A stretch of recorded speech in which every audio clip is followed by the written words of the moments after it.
Hello, everybody, and welcome to Simply Sassos Real Estate 101. Backed by popular demand, Tony Tate, our cryptocurrency professional.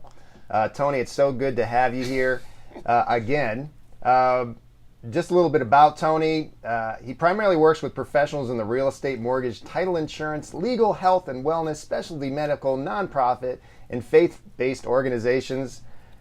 Sounds like pretty much everybody, to be honest with you, but a lot of those as well. He has some other skills such as business-to-business content marketing, strategy and execution, brand consulting, writing and editing, research, social media, organization and leadership, and ICO experience with a concentration of UI, UX modeling, which sounds impressive. And I said it all in one voice, so I'm pretty proud of myself too. Tony, it's so awesome to have you back. Hey, you know, man, it's good to be back, man, talking about this stuff again, man. I'm listening to you, and you're like, that's almost everybody. You will be surprised at people that we will not work with. Really? There's a lot of folks that we will not work with.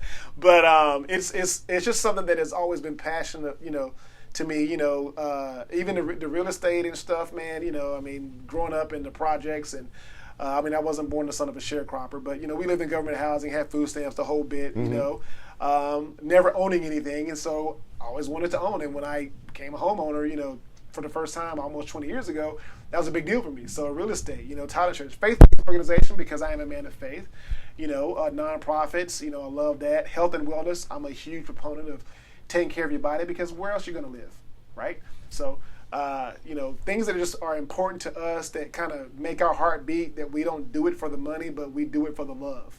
And so, yeah, absolutely, man. A lot of fun. Well, good. And again, we're glad you're here.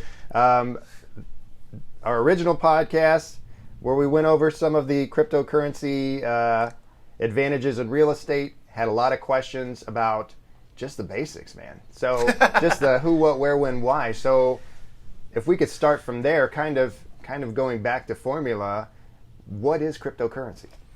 Cryptocurrency is simply a digital currency that is not centralized by any, like the central banking system handles a lot of our stuff. It is a peer-to-peer platform that allows currency to be created, whether that be mined or what we call proof of stake, meaning you've got something to kind of back that up, like a one-for-one situation. So it's digital currency, not to be confused with PayPal or Venmo or anything like that.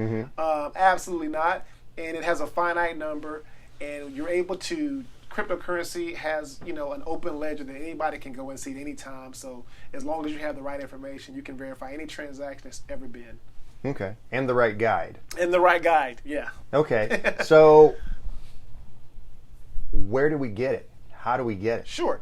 You can get Bitcoin a couple different ways. One of the ways you can get Bitcoin is via an online cryptocurrency exchange. You can actually mine and create your own Bitcoin, or you can get it from like a Bitcoin ATM where you stick cash in and then you get Bitcoin back, via an app, because it's not tangible. It's not tangible money. You can't ever hold it. Nobody will ever have a pocket full of Bitcoin, right?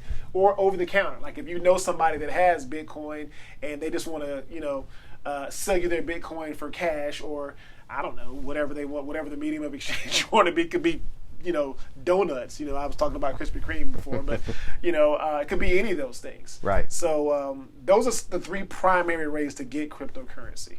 Okay. And for people who are just getting into this now with Bitcoin, cryptocurrency, when you don't know, that tends to raise a little bit of fear. So absolutely. Especially when you're dealing with a financial situation, whether it be money, credit, Bitcoin, whatever, how secure is Bitcoin? Bitcoin is super secure. There will never, ever be a Bitcoin hacked. Without getting too technical, here's some of the reasons why. First of all, the entire network of Bitcoin takes a heartbeat every 9.99 seconds. That is on purpose, right? It is usually a 34 alphanumeric, case-sensitive address, is what we call a Bitcoin address, that is contained in a Bitcoin wallet. If it were in a bank, you'd have a bank account, where with cryptocurrency, you have a cryptocurrency wallet. This is just a place where your funds are stored, okay? And it can funds are stored, okay? Hackable because nobody's tried to. It writes its own immunity to hacks every 9.99 minutes, and it's been that way since its inception in January 2009. So Bitcoin will never be hacked. You know, even if theoretically it could be possible if you had quantum computing.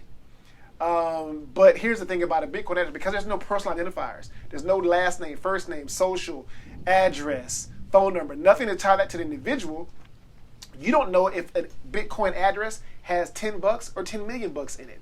You know, there's ways to try to find that. You know, there's some super sophisticated ways, but you still can't get in there and break that encryption, especially if it's in an offline storage, you know, way that you store it. So it's super secure. It's a one-way transaction, right? So that's why title companies love it, because there's no issues like they would have with wire fraud. There's going to be no issue with cryptocurrency fraud because of where they're going to store their majority of their goods. Okay. So, yeah, super secure.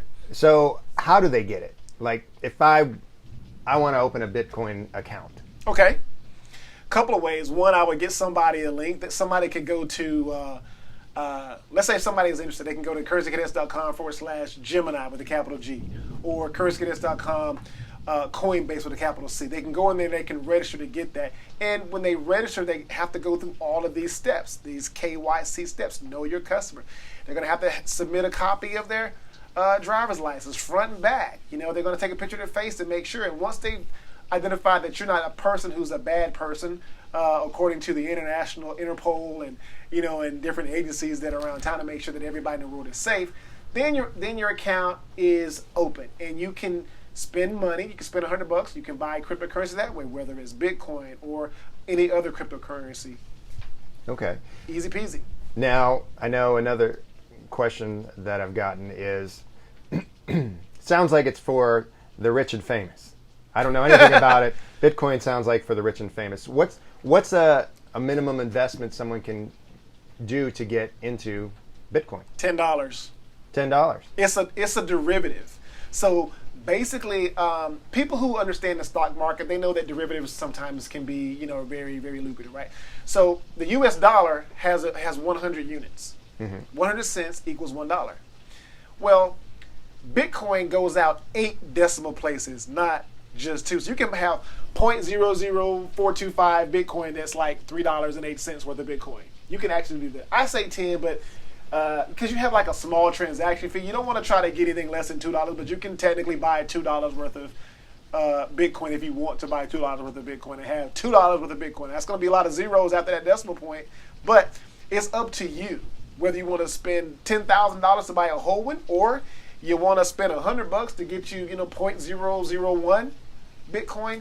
So it's up to you. There is no, you know, other than the network fee to cover the transaction, the exchange from the U.S. dollars or euros or whatever that you're using to buy the Bitcoin. Other than that, you can buy as little or as much Bitcoin as you want. Okay. And so let's say you buy some Bitcoin. Okay. Is there any particular investing model that's better than others? So I guess using my knowledge of stocks versus mutual funds. So with Bitcoin, is it something that makes more sense to trade on a daily basis, on a weekly basis, or a hold situation, or does it cover the whole gambit? So it does cover the whole gamut. I am and have been heavily involved in Forex since 2003. I love foreign exchange trading. I'm not a big fan of stocks or bonds or mutuals, and that's okay. That's just not my cup of tea. I understand how they work and everything. I actually had I don't have a current Series 6 or Series 7, but I do have an active Series 4 where I can trade inside of my own Roth IRA. Okay, so for me personally, I try not to give my personal. I try to find an individual, what they're working with, how they want to do it. They can day trade it. It's very risky. So if you like hang gliding, jumping out of planes, bungee jumping, then maybe day trading cryptocurrency is for you, because it is pretty volatile. It's, you know, it's more volatile than the U.S. dollar, but it's every bit as secure and even more lucrative. But you can do what I tell everybody. You can buy it and just hold it. We call it HODL. Hold on for dear life. So you can buy it, you can hodl all you want to, you can buy it, that's another way to keep it. Or you can look for pairs, just like in Forex, Bitcoin and Litecoin, or Bitcoin and the US dollar, swapping one for the other. You know, if you think Bitcoin is going to go down, you know, hey, sell it before it goes down, wait for it to go down, buy it when it's down, when it's about to go back up. I mean, you employ all of those same strategies: buy on the dips, sell on the highs. You can be in and out of it if you're active trading, or you can just buy it and hold it because it isn't going anywhere. Mm-hmm. Bitcoin should probably be anywhere around. There are people that are out there that are, prognosticating the value of Bitcoin, whether that's going to be $50,000 or $250,000 per coin by the end of next year because of what's going on, and it's very likely. I think for me, mathematically, I don't ever think Bitcoin will ever get above $356,000 per coin in my lifetime. Mm-hmm. So, and I can prove that mathematically, but that's not what we're doing today. So, trying to keep it simple. Now, you said there's a finite amount of Bitcoin, correct? Yes. Is it a given number? Yes. In terms of, I know finite is a given number, but is there a yearly addition to that number, or it's the number is the number? The number's a number. By the year 2140, long after your podcast is no longer on the air, for obvious reasons, it's like another 122 years from now, there will only ever be 21 million Bitcoin that's mined. Currently, right now, there's about 17,700,000 in circulation right now, being traded, held, bought, whatever. So that way you can't just print out Bitcoin. So it's automatically an anti-inflationary product. So the price is what it is. You can't flood the market with Bitcoin. There's no such thing. Got it. All right. Every time I ask you a question to get an answer, you give me 4 more questions to ask. I'm not going anywhere. I could make this podcast go on forever, but I'm not. So what I want to stress to everyone out there is I am not the expert. I bring the experts in. Mr. Tony Tate is the expert in this. Thank you. You're too kind. And if you have further questions, I strongly encourage you to reach out to Tony and his group.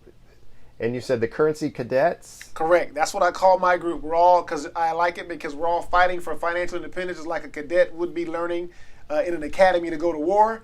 At least for officers, I was in the Army. So if you're going to be, everybody's a cadet because we're all learning. We're all fighting to learn this new asset class, right. And that's why we're all called currency cadets, because we make currencies make sense. So I know you're big on social media. How can people follow you on Facebook or Instagram? Sure, they can answer a couple of questions and be added to our Facebook group free of charge. Okay. And it would warm my heart if they would all just like the Currency Cadets page. Pretty simple. I like to do stuff from time to time. I like to give away Bitcoin. Sometimes we have like fantasy football. Like this year we're having a fantasy football league, and we're going to actually give away $200 in Bitcoin to the winner of the fantasy football thing. And it doesn't cost anything to join. It's not gambling or anything like that. So we love to do a lot of stuff because anything we can do to bring about mass adoption. Because if more people understood what Bitcoin really and truly was, everybody would have it. People hate ATM fees. People hate having to wait 3 to 5 business days. So in social media, you can find us by looking up Currency Cadets or my professional handle, which is Cryptony, CryptTony. Not Crypto Tony. That's some other guy that does really bad stuff. But Cryptony. So you can find me there anywhere on Facebook, Instagram, LinkedIn. We got a few different pieces of social media real estate, and we love to connect with anyone that has questions. Fantastic. So you're listening, so you wanted to get educated. Education and knowledge is power. So be on the crest of the wave. Don't wait for it to go by and say, I wish I shoulda, woulda, coulda gotten involved in that now. Now's the time to do it. I'm telling you that now. Tony's the person to talk to. Don't forget to like that Facebook page, Currency Cadets. You can also find his information on my website, simplicityre.com, or you can go to my Facebook page, Simplicity Real Estate, as well, and we'll give a shout out to Tony there too. Tony, thank you so much for joining us again. Thanks for having me. And listen, man, make sure that everybody understands that, and I've said it before, I've heard it before, and somebody else has probably heard it, but don't shoulda all over themselves. They really should do this. I don't want anybody to say, man, I shoulda did this, I shoulda did that. Because when you shoulda all over yourself, it's never good for anybody. That's right. Action is everything. Thank you so much. This ends this episode of Sassos.